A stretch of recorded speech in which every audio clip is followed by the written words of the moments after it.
ہم اس آیت کے مطابق وہ سارا غلبہ۔ اب بتائیں دکھ کس کس کو ہوا ہوگا جب کفر کی سرحدیں سمٹیں، اسلام کی سرحدیں پھیلی، اللہ کا دین غالب ہوا، تکلیف کس کو ہوئی ہوگی اور آج تک ہے۔ صرف یہ دیکھیں تو سیدنا معاویہ رضی اللہ تعالیٰ عنہ، اللہ کے نبی محمد رسول اللہ صلی اللہ علیہ وسلم کے منادی نے جب آواز دی، ام حرام رضی اللہ عنہ مدینہ منورہ میں ہے، منادی کی آواز سنی، حامد عبیدہ بن صامت رضی اللہ عنہ سے کہا سردار اب چھوڑو دنیا کا کام، جنت لینے کا ٹائم آ گیا، میں اسی دن کے انتظار میں تھی۔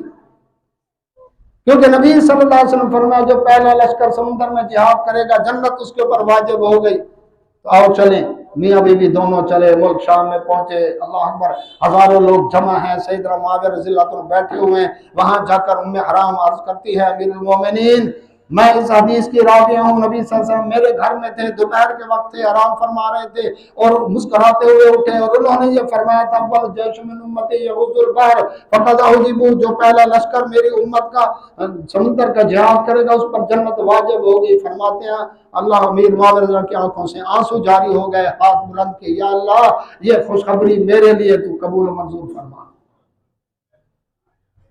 سیدنا معاویہ رضی اللہ تعالیٰ عنہ، اللہ اکبر، یہ وہ شخصیت ہے جس نے انہوں نے اس طرح سے اسلام دین، اللہ کا دین غالب کیا۔ 19 سال کا دور خلافت ان کا۔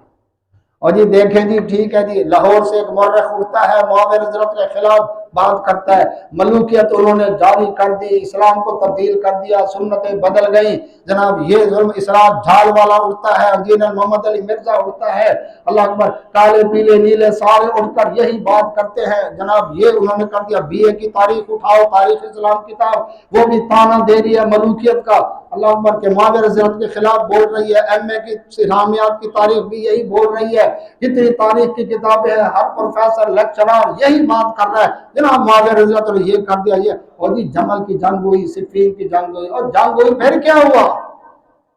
اس کے بعد صلح ہوئی، جب صلح ہوئی، صلح کے بعد لڑائی کے جو باتیں چھیڑے کون ہوتا ہے؟ شیطان۔ میری آپ کی لڑائی ہو، لڑائی ختم ہو گئی، صلح ہو گئی، اب جو بیٹھ کر اس لڑائی کی باتیں چھیڑے گا کون ہوگا؟ زخم کرید رہا ہے نا وہ، تو وہ شیطان ہے۔ علی رضی اللہ عنہ صلح کی حالت میں شہید ہوئے معاویہ رضی اللہ عنہ کے ساتھ، وہ بھائی بھائی بن گئے تھے، کوئی لڑائی نہیں، سب ختم ہو گئے۔ اور جی دو آدمی لڑتے ہیں، ایک حق پر ہوتا ہے، باطل پر ہوتا ہے، یہ کیسے ہو سکتا ہے دونوں صحیح ہو؟ بھائی یہ کیسے ہو سکتا ہے؟ یہ ہو چکا ہے، قرآن میں موجود ہے۔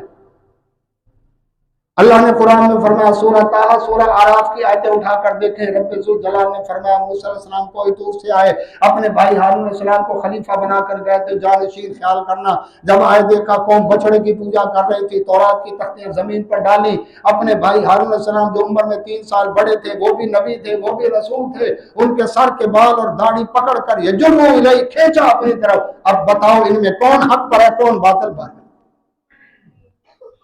قرآن بیان کر رہا ہے، تاریخ کی کتاب نہیں ہے۔ ایک نبی نے داڑھی کے بال پکڑے ہوئے ہیں، سر کے بال پکڑے ہوئے کھینچ رہے ہیں اس کو اپنی طرف، کیوں؟ اس کو کیا کہیں گے؟ پیغمبر کا اخلاق؟ جی اخلاق ہے یہ۔ پیغمبر شرک کو دیکھ کر اس نے بھائی کا لحاظ نہیں کیا، شرک برداشت نہیں ہے، یہ حمیت تھی، غیرت تھی اسلام کی، اللہ کے دین کی۔ اور کوئی نہیں جی، کوئی بات نہیں جی، کوئی حد نہیں، ایسا نہیں، جہاں دین کی بات ہے وہاں پر ڈٹ گئے موسیٰ علیہ السلام۔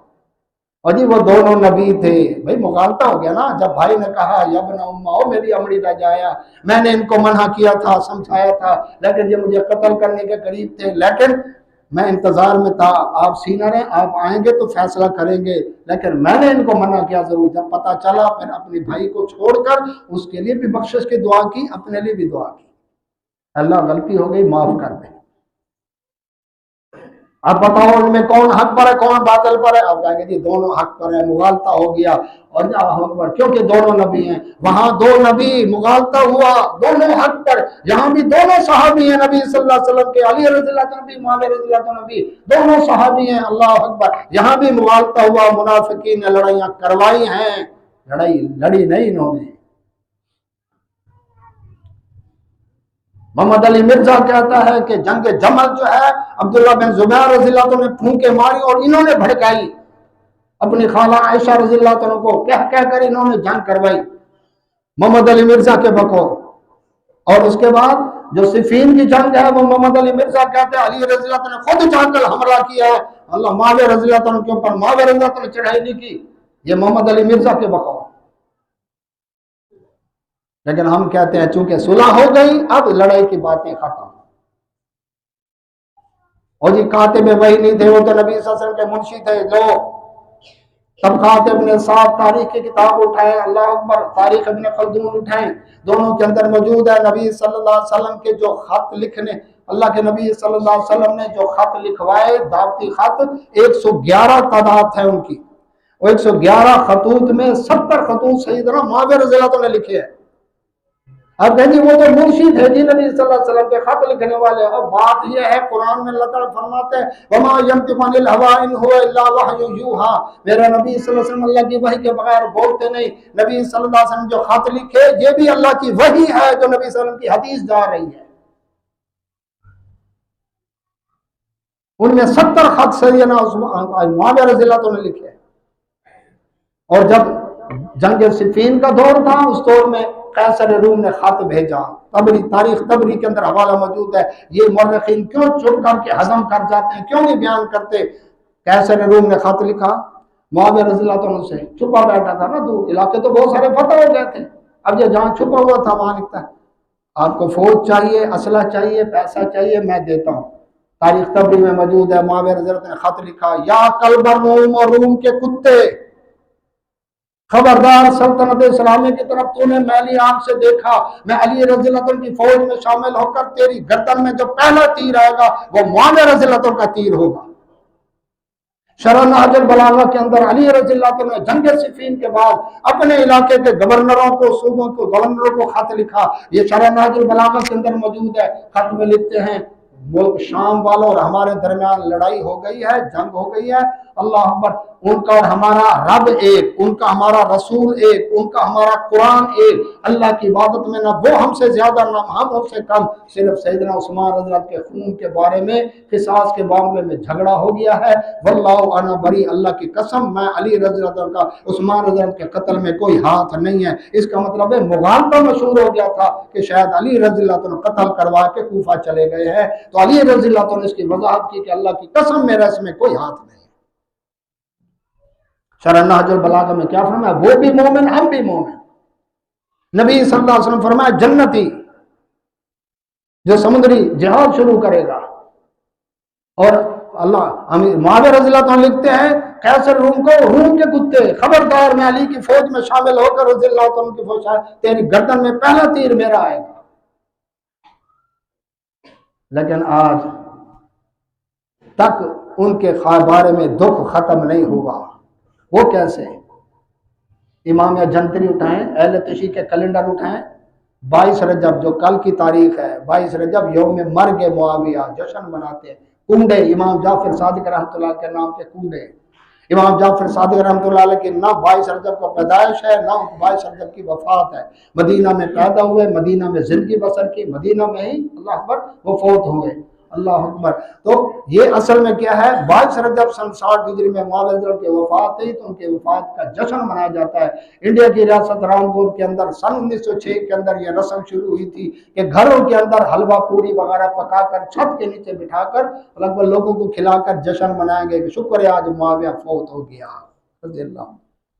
اور وہ آج تک وہ اللہ اکبر کنڈا, اللہ اکبر کیا کہتے ہیں جی کنڈے آ گیا. کنڈا ایک تو دہی والا کنڈا ہوتا ہے, ایک ہوتا ہے کنڈا سراکی میں جو دروازوں کو اللہ اکبر لگائے جاتے ہیں, کنڈے تالے لگائے جاتے ہیں. اور ایک کنڈا ہے, کنڈا بمانا کباڑا, فلاں آدمی نے 100 بندے بلائے ولیمے پر اور 500 آ گیا, اس بیچارے کا کنڈا ہو گیا, یعنی کباڑا ہو گیا. جس طرح کے پاکستان کا کنڈا سیاستدانوں نے کیا ہے. یہ ملک جو کس عروج کے اوپر تھا, اللہ ایٹمی طاقت آج ایٹمی فقیر بنا ہوا ہے. سیاست دانوں کے اللہ تعالی ختم نہیں ہوتے. سیاست کاروبار بن چکا ہے. ووٹ خریدو, ووٹ لو, آگے پھر خود بکو جا کر اسمبلیوں میں, سینٹوں میں, اللہ پر وہاں پر جا کر بکو. یہ بھی کاروبار بن چکا ہے. ان کی تنخواہیں ہیں, کھاتے پیتے سب کچھ. تنخواہ کس بات کی اگر قوم کی خدمت کر رہے تو جو ٹھیکے اور کمیشن ملیں گے وہ الگ ہے, جو گھپلے کریں گے وہ الگ ہے. سسٹم سے عوام تنگ آ چکی ہے، لیکن اس کے باوجود یہ مسلط کیا گیا ہے۔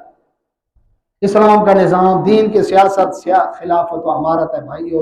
خلافت ہوگی، اللہ کا دین نافذ ہوگا، اللہ کا دین قائم ہوگا، نماز کا نظام ہو، زکوٰۃ کا نظام ہو، شرک کی گنجائش نہ ہو، اللہ اکبر، اللہ کا دین غالب ہو، نیکیوں کا حکم ہو، برائیوں سے روکا جائے، یہ اللہ کا دین ہے، یہ خالص۔ آج کسی بھی سیاسی جماعت کا اسلامی نظام کا دعویٰ نہیں ہے، کوئی خدمت کے نام سے، کوئی کس نام سے، کوئی کس نام سے، آئے بڑے بڑے روٹی کپڑا اور مکان، روٹی بھی نہ رہے لوگوں کے پاس، کپڑا بھی نہ رہا، مکان بھی نہ رہا، سب کچھ چھنتا چلا گیا۔ تو بھائیو، اللہ سے یہی دعا کرتے ہیں کہ اللہ تبارک و تعالیٰ وہ نظام خلافت اور امارت جو ہے، جو اسلام کی صحیح معنوں میں سیاست ہے، اللہ تعالیٰ اسی کے اوپر اللہ اکبر وہ دن دکھائے کہ اللہ کا دین پر غالب ہو۔ آئے گا، نبی صلی اللہ علیہ وسلم فرمایا کہ وقت آئے گا اللہ کا دین خلافت قائم ہوگی اور اللہ کا دین دنیا پر نافذ ہوگا۔ اللہ سے دعا اللہ ہماری کمیوں کوتاہیوں کو معاف فرمائے۔ واخر دعوانا الحمدللہ۔